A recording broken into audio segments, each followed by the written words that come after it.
variable que yo reconozco que a mí me encanta por su grado de complejidad y todo el impacto que tiene en los distintos mercados. Y porque cuando uno entiende lo que realmente hace la tasa de interés, las decisiones cambian significativamente de valor, ¿ya? Y de efectividad. La tasa de interés, yo les comentaba también en las sesiones anteriores, es un precio relativo.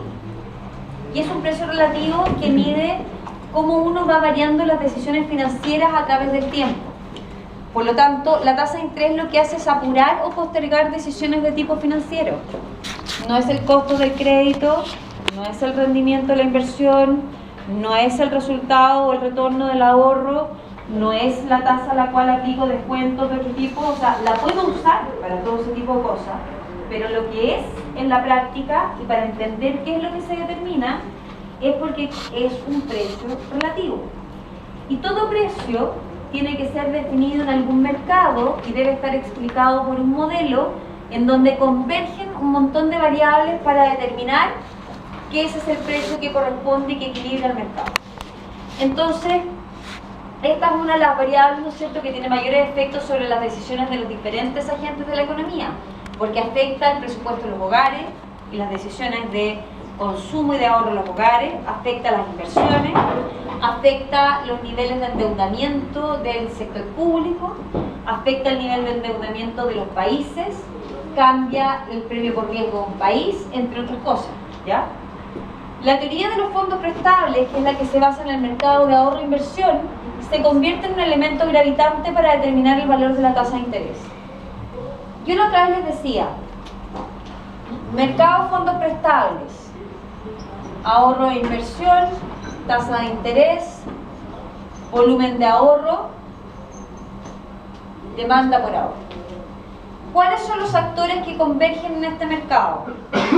La banca financiera privada, la banca de inversiones, las compañías de seguros, las administradoras de fondos de pensiones, las AFG, administradoras de fondos generales, las cajas de compensación, el Banco Central, la Bolsa de Comercio, la Bolsa de Instrumentos Derivados, o sea, todo lo que tiene que ver con el movimiento financiero de las economías actúan acá.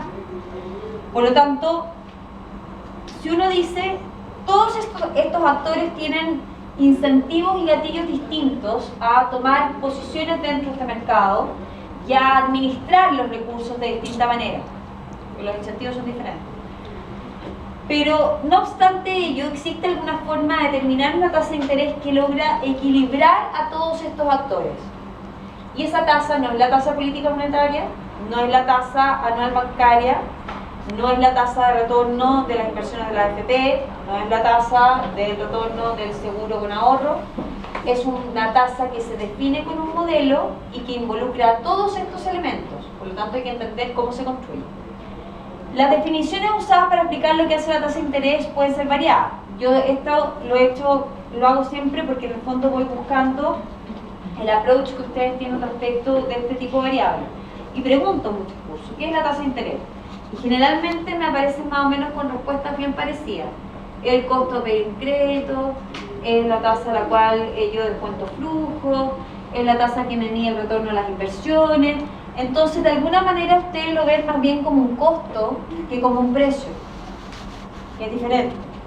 Un costo tiene que ver con el uso de recursos, un precio tiene que ver con una variable que me valoriza un determinado uso de recursos, por lo tanto, el approach es distinto, ¿ya? Y cuando uno entiende que la variable se comporta así, uno empieza a tomar decisiones diferentes. En el caso de la teoría de fondos prestables, tenemos que el valor de la tasa de interés tiene efectos directos en el valor de los títulos de deuda. Los bonos son un instrumento maravilloso. Yo creo que se los comenté, o se lo dije en otro curso. ¿Por qué?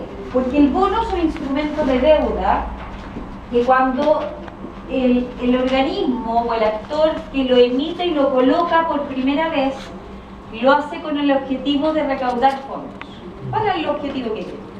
Y por lo tanto establece con ello un pagaré donde determina condiciones de pago fijas a una tasa que el tomador del bono acepta por primera vez. Pero el tomador de bono no solamente tiene una posición acreedora con el que emitió el bono, sino que además tiene un instrumento de inversión que transa en un mercado secundario. Cuando el tenedor del bono lo transa en el mercado secundario, la tasa de interés a la cual se calculó el flujo de descuento del bono cambia y se convierte en yield, retorno. Cuando el bono o la tasa alta se convierte en yield, lo que empieza a pasar es que esa tasa se convierte en un indicador fantástico para medir evolución del comportamiento de la tasa de interés, porque empieza a predecir comportamientos de un instrumento de deuda que mutó hacia un instrumento de inversión. Entonces, el foco del comportamiento del flujo cambia completamente. Entonces, la teoría de los fondos prestables sugiere que la tasa de interés está determinada por factores que controlan la oferta y la demanda de los fondos prestables. Eso es lo más intuitivo que hay para medir un precio. Entonces, ¿cómo se determina el precio? Va a depender de la confluencia entre los factores de oferta y la demanda para determinar con el poder de negociación, la mano invisible de Adam Smith, ¿no es cierto?, una solución de equilibrio que equipara este mercado. Esta teoría acopla muy bien a explicar los movimientos de tasa de interés dentro de un país. El punto es que los movimientos que se asocian a esta confluencia de oferta y de demanda son complejos, son muchos porque los actores que yo les mencioné son todos complejos. El Banco Central tiene su complejidad, el sistema bancario tiene su complejidad, las compañías de seguro, de la suya propia, los bancos de inversiones también, etcétera, etcétera, etcétera. La demanda de fondos prestables se usa para referirse a actividades de préstamos solicitados por familias, empresas, gobiernos. Acá hay una cuestión súper interesante. Dentro de este mercado está el ahorro nacional, que es el ahorro del gobierno más el ahorro de los privados. En el ahorro del gobierno está el superávit fiscal, cosa que no existe en este país, ¿cierto? Y en el ahorro de las familias, o del sector privado, perdón, está el ahorro de las empresas, las utilidades, y está en el fondo el ahorro de las familias, que es súper bajito, que en este caso principalmente el ahorro forzoso más algunas cositas más. Entonces, si el gobierno se desarticula, que es lo que casi pasa la mayoría del tiempo, los que cargan con el volumen de la disponibilidad de fondos son las familias y los privados, que en el fondo son los que financian la inversión. ¿Ya?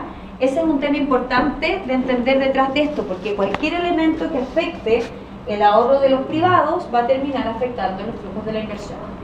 Entonces ahí aparece, en la teoría de la demanda de fondos prestables, que la demanda por fondos va a aparecer desde las familias, hogares, ¿cierto? Los households, va a aparecer desde las empresas, los inversionistas, y va a aparecer desde el gobierno. Y cada uno con elementos de demanda distintos.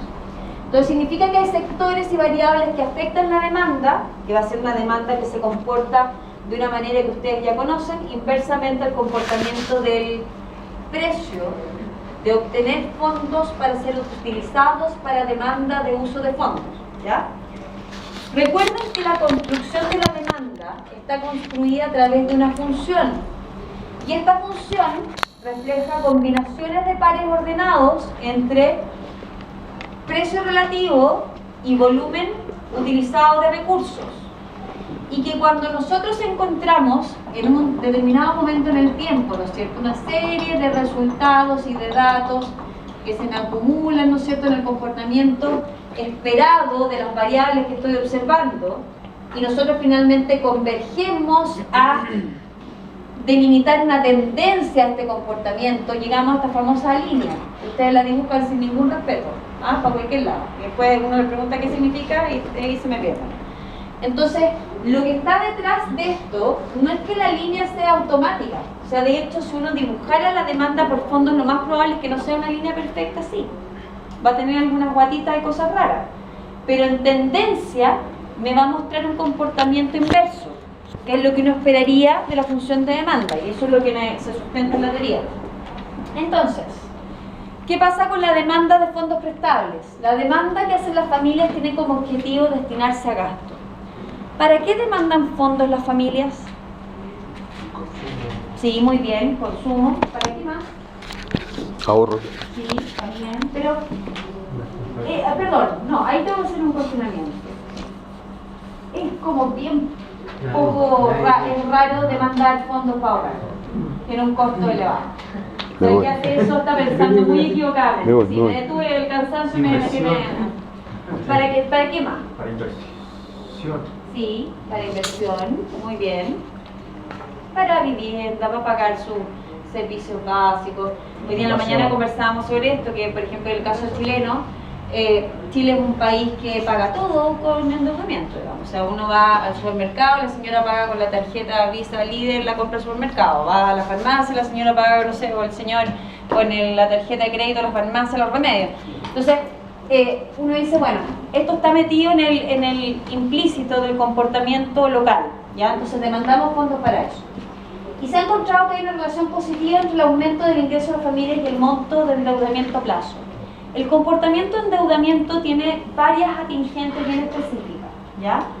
La gente toma decisiones de uso de presupuesto utilizando su ingreso disponible, es decir, el monto de recursos líquidos que tiene para decir cuánto necesita para financiar su vida, cuánto puede ahorrar, cuánto puede usar para entretenerse, cuánto puede regalarle a alguien que necesita fondos, no sé, lo que cada uno estime necesario. Y en la medida que nosotros vamos mejorando la proyección de ingresos, pasa una de dos cosas. Generalmente hay una asociación positiva entre mayor ingreso y mayor gasto, pero también hay un espacio para aumentar el volumen de ahorro, lo cual puede repercutir después en este mercado. Entonces, lo que tenemos es que el monto de endeudamiento a plazo, cuando existen periodos de recesión, generalmente también debería haber un decrecimiento del endeudamiento, o sea, de la demanda por fondos.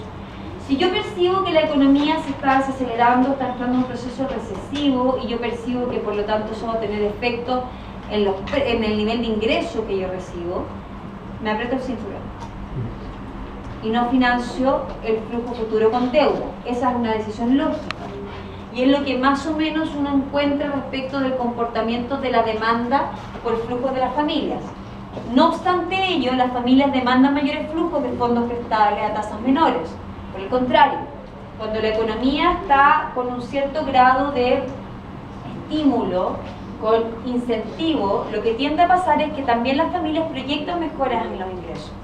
Y cuando proyectan mejoras en los ingresos, tiende a pasar que tienen una percepción que el costo de acceso a los flujos baja y se endeudan más. Aumentan su volumen de gasto con un mayor grado de relajo. Entonces, existen casos donde las familias modifican su comportamiento de demanda por fondos prestables. Vamos a suponer el efecto de una reducción en la tasa de impuestos. Si el gobierno nos dice, vamos a aplicar una reforma tributaria, estamos a puertas, ¿no es cierto?, de que se llegue a un acuerdo, sí o no, si se aplica o no la reforma propuesta, donde bien se podría decir, ¿no es cierto?, que esta reforma tributaria u otra podría generar cambios en el pago de impuestos que se aplican a los ingresos de las personas. Las personas en Chile pagamos impuestos, ¿no es cierto?, de segunda categoría, asociados a nuestro sueldo, remunerado bajo contrato de trabajo. Las personas que pagan o que reciben remuneración a través de honorarios tienen una retención, ¿no es cierto?, y otro tipo de descuentos. Las personas que participan dentro de las sociedades comerciales tienen que pagar impuestos respecto de las utilidades que estas generan en el mayor valor. Si uno tiene inversiones en fondo mutuo, carteras de acciones u otras cosas y estas aumentan valor y yo hago efectivo la ganancia, tengo que pagar impuestos, etcétera, etcétera, etcétera.